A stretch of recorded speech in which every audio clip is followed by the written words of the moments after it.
So guys, I decided to do this video about polymeric biomaterials because I understand that international students would do it in school. Most students, especially the science students, would do this particular topic in school.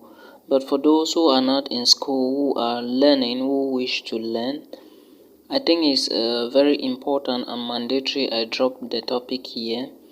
So today's topic is polymeric biomaterials, and before I continue, you may also need to understand that, or you need to know that there is something called polymers, and polymers are long chain molecules of high molecular weight and formula. They have a formula CH2O2. Okay, so these materials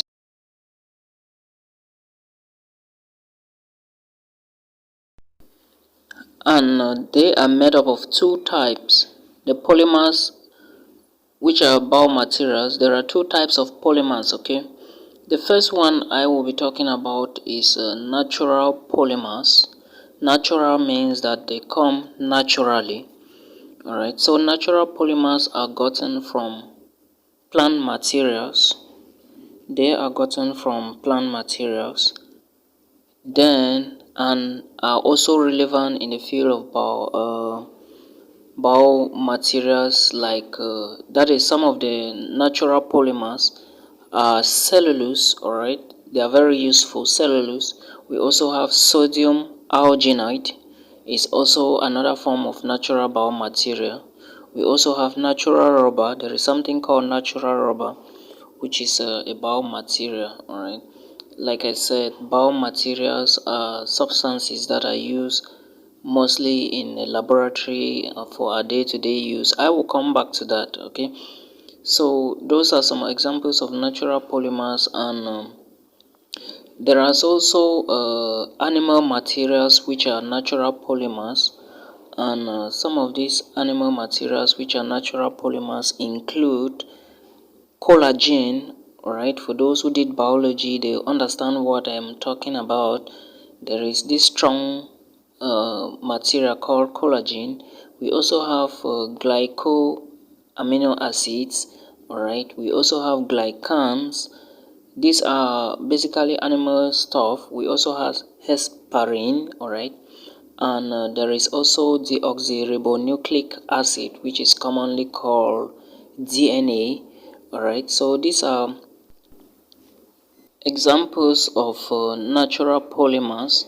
Now, the second form of polymeric biomaterials I want to talk about is the synthetic biomaterial. Synthetic, yes, from the name synthetic, we all understand that it means they don't come naturally. All right, synthetic means they don't come naturally, and these synthetic biomaterials exist in higher molecular weights. All right, they are strong, they are large, they have higher molecular weights. Okay, and their structures.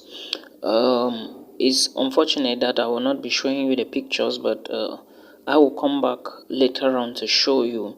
So like I said, these types are manufactured. They are not naturally gotten from either a source or an animal source or a plant source. Okay, so some of the examples of synthetic biomaterials include polymer. All right, we have a structure. The structure is two carbon atoms and four hydrogen atoms, and an N structure somewhere. All right, just know that there is an example of the polymers. Synthetic biomaterials include polymers like polyethylene. Yes, it has a structure with two carbon atoms and four hydrogen atoms. We also have polyethylene glycol, which is called PEG. Remember, polyethylene is abbreviated PE. All right, we also have polystyrene. Polystyrene is PS. All right, there is also polymethylene methacrylate, all right, which is PMMA, all right. These are all synthetic. And in this same category, we have polyglycolic acid, which is PGA. There is also polylactic acid, which is PLA. There is also polytetrafluoroethylene. All right, this is actually a complicated structure, or let me say a complicated synthetic biomaterials that you would ever find. All right, so this is basically what you need to know about the two types of biomaterials, being in natural or synthetic biomaterials. Like I said, their molecular weight, especially that of synthetic biomaterials, is different. Okay, so when in school or anywhere you come across some of these structures, you should understand that that was or let me say that is how they exist. All right,